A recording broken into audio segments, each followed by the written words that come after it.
Така, здравейте хора, днес ще ви кажа как да си направите сервер от server.pro.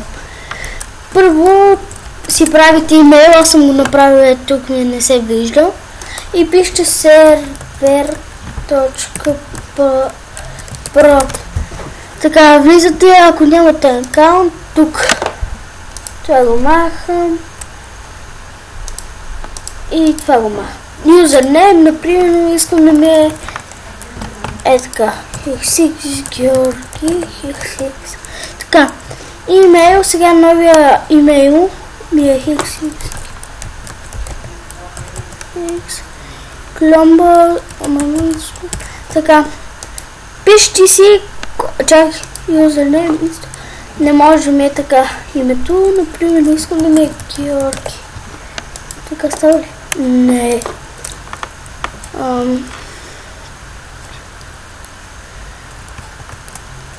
Бойко. Така. Моята парола си измисляте и аз сега си пиша. Има такова. Така. И така, актив акаунт. Сега трябва да цъкнете там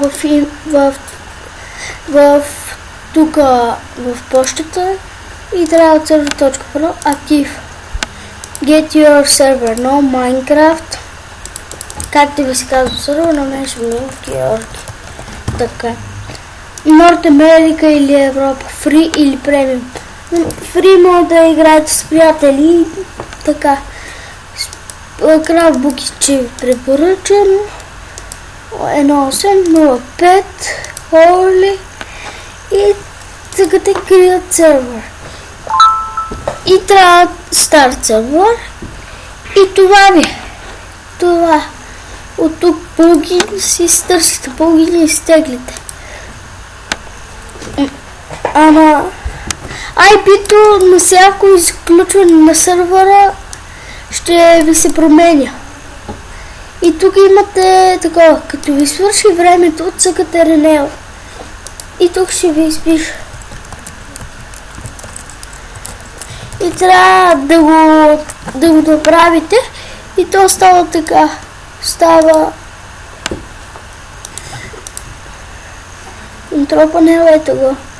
Тук ако искате да е онлайн, защото сега ще е премиум, трябва да цъкнете Disable и Save Restart. Макс 12 човека, защото е премиум, защото не е премиум. И така, това беше от мен, Георги, хора. До другия ви епизод.